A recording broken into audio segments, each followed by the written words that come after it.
1 పేతురు 2:24. మనము పాపముల విషయమై చనిపోయి నీతి విషయమై జీవించినట్లు ఆయన తానే తన శరీరమందు మన పాపములను మ్రాను మీద మోసుకొనెను. ఆయన పొందిన గాయముల చేత మీరు స్వస్థత పొందింది. చాలు.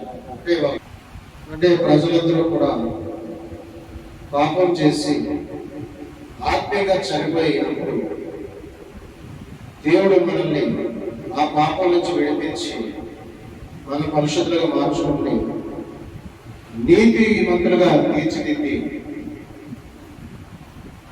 మనల్ని మళ్ళీ తిరిగి జీవింప చేయడానికి, కోల్పోయిన ఆయన రూపాన్ని తిరిగి మనకి ఇవ్వడానికి యేసు ప్రభువు వారు తానే తన శరీరమును మన పాపములను మ్రాను మీద మోసుకొనెను. ఆయన పొందిన దెబ్బల చేత మనకు ఆయన పొందిన గాయముల చేత మనకు స్వస్థత కలుగుచున్నది. యేసు ప్రభువు వారు పొందిన దెబ్బల చేత మన గాయములకు స్వస్థత కలుగుచున్నది.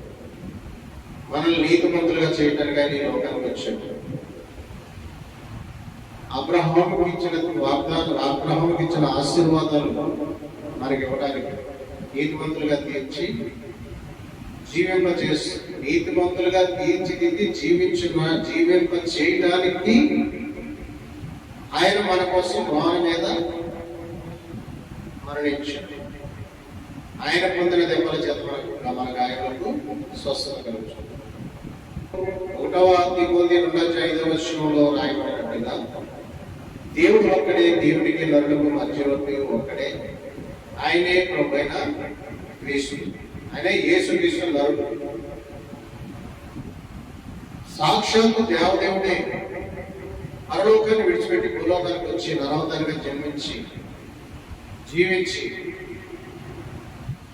మరి మనల్ని నీతిమంతులుగా తీర్చడానికి, మన గాయములకు స్వస్థత ఇవ్వడానికి యేసు ప్రభువు శిలువలో మరణించాడు, మ్రాను మీద మరణించాడు. ఆయన పొందిన దెబ్బలు 5,480 గాయాలంట. ఆయన భోజనం చేయలేదు, ఆయన ఉపవాసంతో ఉన్నాడు. అర్ధరాత్రి 12 గంటలుగా అరెస్ట్ చేశారు. అప్పటి నుంచి శిలువలో మీకు ఆయన తినలేదు. ఇక ఆయన ఏం తినలా. అరెస్ట్ చేసి తీసుకుపోయారు, సమాజ మందిరంలో నిలబెట్టారు, పిడుగుతులు గుద్దేశారు, మొక్క మీద ఉమ్మేశారు, అవమానించారు. దేవుడు అలాగనే ఇష్టానుసారంగా మాట్లాడారు. ఆ శాస్త్రులు, ఆ పరిసయ్యులు, ఆ సద్దుకైలు, ప్రధాన యాజకులు వాళ్ళంతా కూడా యేసు ప్రభువు దేవుడు కాదు, వీడు దెయ్యం పెట్టినవాడు, వీడు ప్రజలు మోసం చేస్తున్నాడు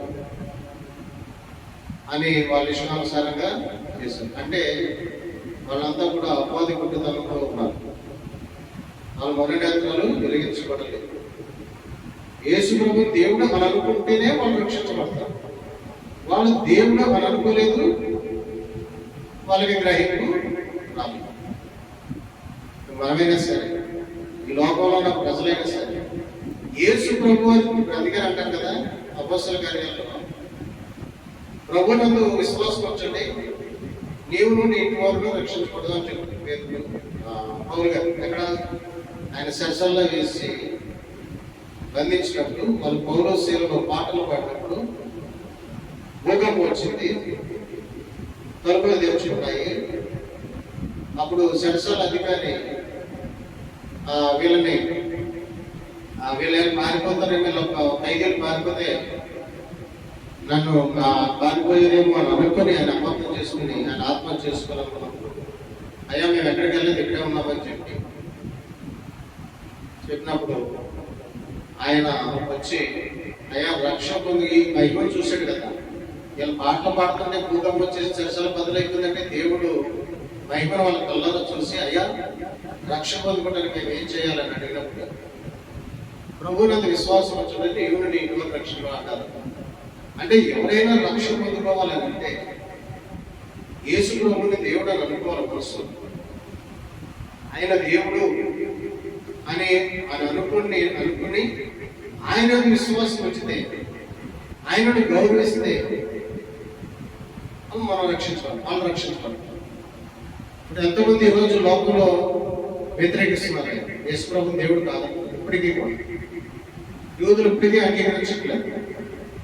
అన్ని మొత్తం ప్రపంచంలోని ఎంతో మంది ఇప్పటికీ కూడా యేసు ప్రభువు దేవుడు అంటే ఒప్పుకోరు. కానీ ఎవరైతే ఆయన దేవుడు అని నమ్ముతారో, ఎవరైతే ఆయన మనసులో ఆయన దేవుడు అని అనుకుంటారో వాళ్ళు రక్షణ పొందుకుంటారు. వీళ్ళు ఇక్కడ శాస్త్రులు, పరిచయులు, ప్రధాన యాజకులు వీళ్ళంతా కూడా యేసు ప్రభు దేవుడు అని నమ్మట్లే. ఆయన దేవుడు కాదు, ఆయన దెయ్యం పెట్టినాడు, వ్యతిరేకించారు. వాళ్ళందరికీ కూడా శాపం వచ్చేసింది. వాళ్ళందరూ కూడా పనిష్మెంట్ శాపం వచ్చేసింది. వాళ్ళకి ఏం చేశారు? తీసుకెళ్ళి అక్కడి నుంచి తీసుకెళ్ళి ఏం చేశారు? పొద్దు పిల్లల దగ్గర నిలబెట్టారు. పొద్దు పిల్లలు ఏం చేశాడు? మళ్ళీ పొద్దు పిల్లల దగ్గర ఎలా నిలబెట్టారు? ఆయన వస్త్రాలు తీసేసి ఆయనకు ఒక గోదావరి వస్త్రం ధరింపజేసి ముళ్ళ కిరీటం చేసి నెత్తి మీద పెట్టి మళ్ళీ దాన్ని కర్రెట్ కొడితే ఆ ముళ్ళు 17 ముళ్ళు దిగిపోయాక తల్లో. ఆ ముళ్ళు అంటే వంగవంట. ఆ ముళ్ళు వంగవంటాయి, ఎటోరుగా ఉంటాయి, వంగది అంటే మేపుల్లా ఉంటాయి. అవి దిగిపోయింది, రక్తం కారిపోతుంది. కొద్ది పిల్లల దగ్గర నిలబెట్టాడు. ఆయన ఏం చేసాడు? అక్కడికి తీసుకెళ్ళి మళ్ళీ ఏ రోజుల దగ్గరికి పంపాడు. మళ్ళీ అక్కడికి వెళ్ళారు. ఆయన అపహసించి నువ్వు దేవుడు అని అపహరించాడు. మళ్ళీ కొద్ది పిల్లల దగ్గరికి పంపాడు. మొత్తం మీద ఆయనకి అక్కడికి కొద్ది పిల్లలు ఈయన్ని సిలువ వేయడానికి, ఈయనలో నాకు ఏ దోషం కనపడతలేదు, ఏ కోపం కనపడతలేదు, ఏ తప్పు కనపడలేదు, ఈయనకి ఎలా సిలువ వేయాలని ఆయన అనుకున్నాడు. పొంతు పిల్లల భార్య అని దేవుడు దర్శించాడు. ఆయన నీతిమంతుడు, ఆయన నీతిమంతుడు అని చెప్పేది భార్య. దేవుడు పొంతు పిల్లల భార్యను దర్శించి యేసు ప్రభువు నీతిమంతుడు అని చెప్తే భార్య చెప్పింది పొంతు పిల్లలకి ఆయన నీతిమంతుడు. ఎప్పుడైతే ఆయన నీతిమంతుడని భార్య చెప్పిందో పొంతు పిల్లలు, అయ్యా వీళ్ళలో ఏ దోషం లేదే, ఏ పాపం చేయలేదే, ఏ తప్పు లేదే, ఎలా సిలువ వేస్తాము అంటే ఈ ప్రజలందరూ కూడా, యూదులందరూ కూడా, ఈ శాస్త్రులు, ప్రధాన యాజకులు వీళ్ళెవరు కూడా ఒప్పుకోలేదు. ఒప్పుకోకపోతే సిలువగా అప్పగించేసి ఈ దోషిని సిలువ మరణానికి అప్పగించారు. అప్పగించితే ఇంకా అక్కడి నుంచి వీళ్ళ కొరడాలతో 39 కొరడాలతో 150 కేజీల బరువున్న సిలువను భుజం మీద వేసి కొరడాలతో కొట్టుకుంటూ తీసుకెళ్తూ మళ్ళీ గోల్గొతా కొండను ఎక్కించాడు. బరువు వేసుకుని ఎత్తెక్కడం చాలా కష్టం. ఆయనంత శ్రమ భరించాడు. ఎవరైనా సరే నెత్తి మీద బరువు పెట్టుకుని పెట్టలేకపోతే ఎంత కష్టం. ఆయన 150 కేజీల బరువు, 50 కేజీల బరువు పోయిన 150 కేజీల బరువు వేసేసారు. గోల్గొతా కొండ కాళ్ళకి చెప్పులు లేవు, కడుపులో ఆహారం లేదు. ఘోరమైనటువంటి శిక్ష అన్నమాట. అది శాపగ్రస్తమైనటువంటి శిక్ష, ఆనబద్ధమైనటువంటి శిక్ష. తలుచుకుంటేనే మనకి ఒళ్ళు జలధరిస్తుంది అన్నమాట. ఆ గోల్గొతా కొండ కొరడాలతో కొట్టుకుంటూ ఎక్కించి తీసుకెళ్లారు. అక్కడ ఏం చేశారు? మళ్ళీ ఆ శిలువ మీద కొట్టు పెట్టారు. చేతులకి బైకులు తెగొట్టేశారు. 2 కాళ్ళు కాలు మీద కాలు వేసి పెట్టి, కాలు మీద కాలు పెట్టి మేకం కొట్టేశాడు. అప్పుడు ఆ శివుని పైకెత్తి తవ్వారు. పైకంట ఎత్తి ఆ గోతులు పొదేసినప్పటికీ ఆయన ఒళ్ళంతా కదిలిపోయింది, శరీరం అంతా ఒకసారిగా కదిలిపోయింది. అప్పుడు ఎంత బాధ ఒకసారి ఆలోచించండి. ఆ తర్వాత ఏం చేశాడు? ఆయన దాహం అన్నాడు. చేతి చెరకని అందించాడు.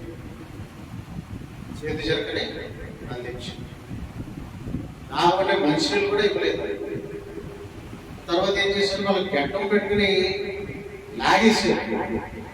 గడ్డం ఉంది కదా, ఈ గడ్డం పెట్టుకుని లాగేస్తే ఈ శ్రమ వచ్చేసింది.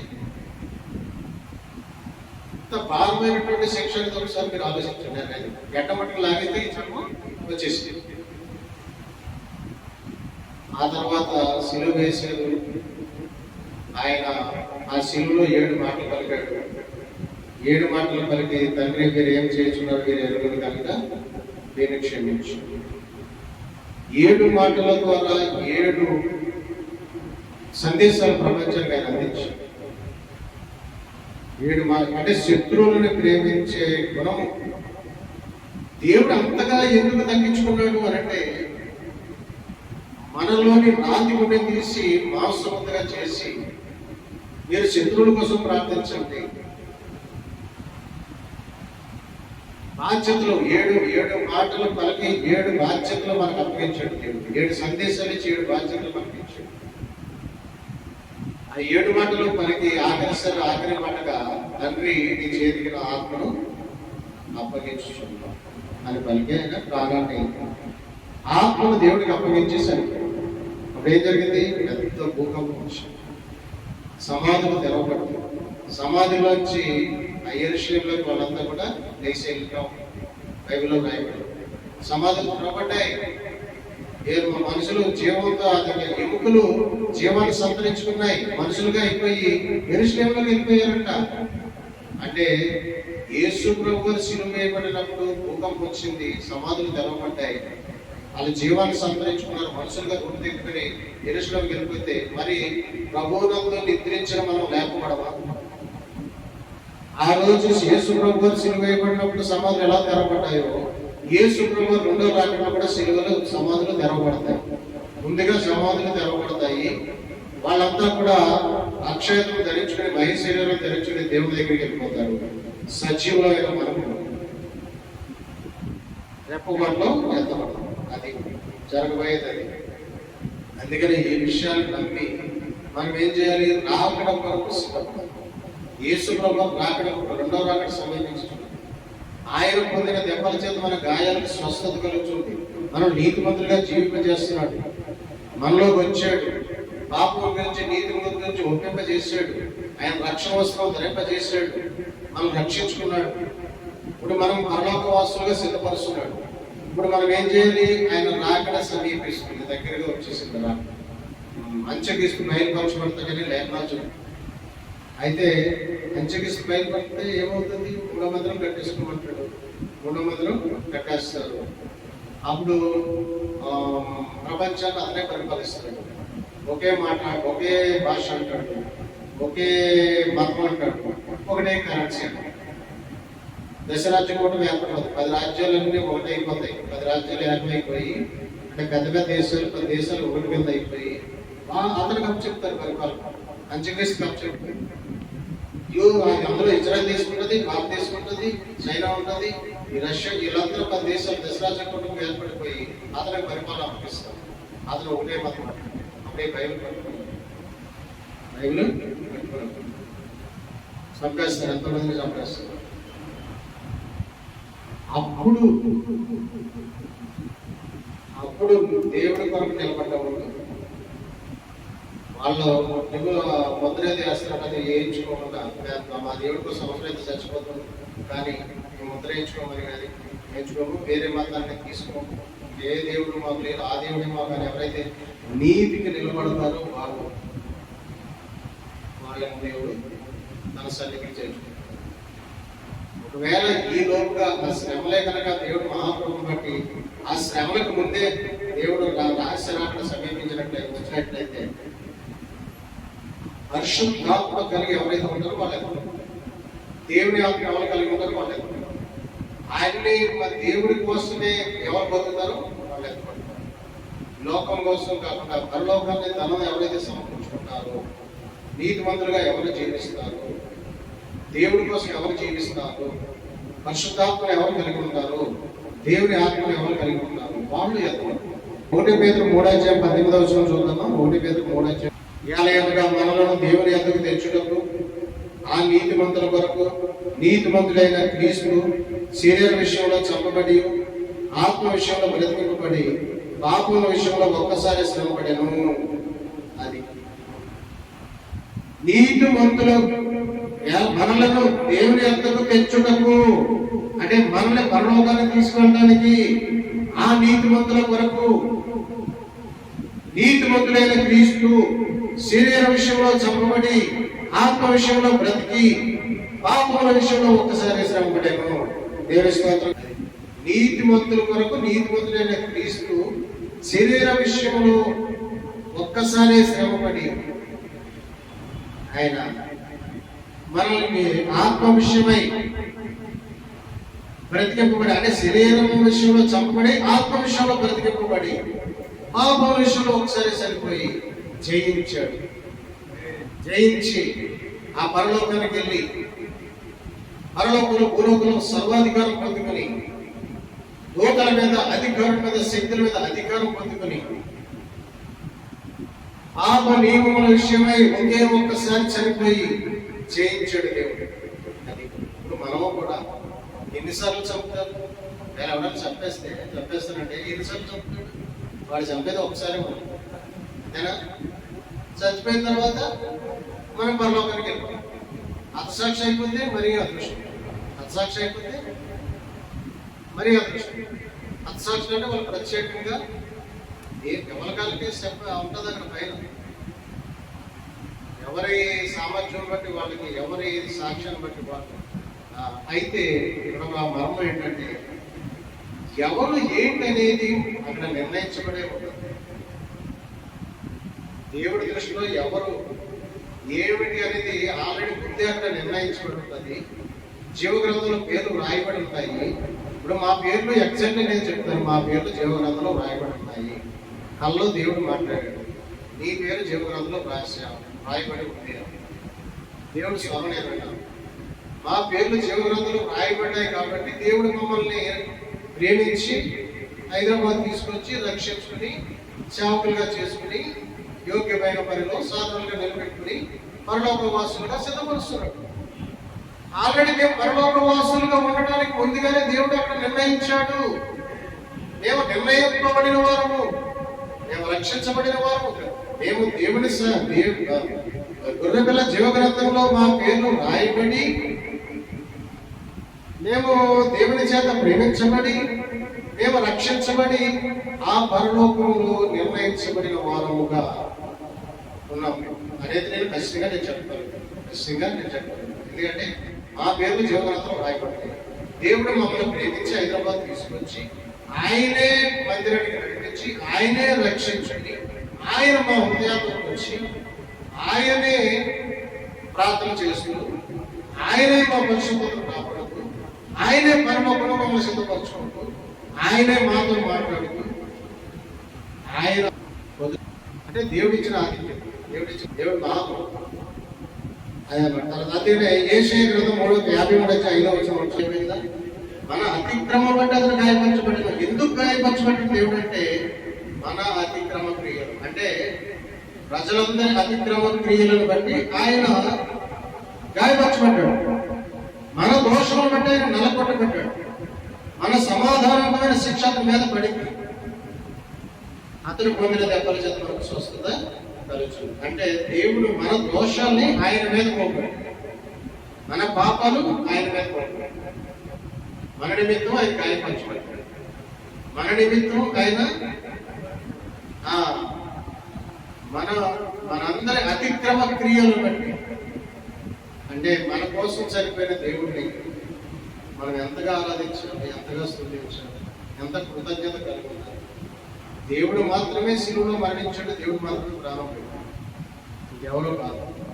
ఎక్కడికైనా ఇల్లు, ఏ మందిరానికైనా ఇల్లు, కానీ ప్రభువునందు విశ్వాసం ఉంచి ఆ ప్రభు కొరకు జీవించి ఆ ప్రభు కొరకు ఆత్మను సంపాదించి ఆ ప్రభు కొరకు మన నిరీక్షణ కలిగి ఉన్నట్లయితే మనం ఇప్పుడు ఎంత బతుకు బతికి ఎత్తబడబోతే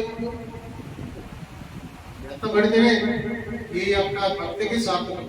ఎత్తబడకపోతే వేస్ట్. మరి ఎత్తబడటానికి ఏం చేయాలి? ఎత్తబడే గుంపులో ఉండడానికి ఏం చేయాలి అనేది మనం పరిశీలన చేసుకుంటాం. మరి ఇక దివారాత్రులు ఈ గ్రంథాన్ని ధ్యానించాలి. మనకున్న ఏకైక మార్గం ఏంటి? దివారాత్రులు ఈ గ్రంథాన్ని ధ్యానించాలి, ఎక్కువసేపు ప్రార్థన చేయాలి, మెలకుగా ఉండి ప్రార్థన చేయాలి, నిరీక్షణ కలిగి ఉండాలి. అంటే కృపకు దేవుడు మనకు దయచేయడు.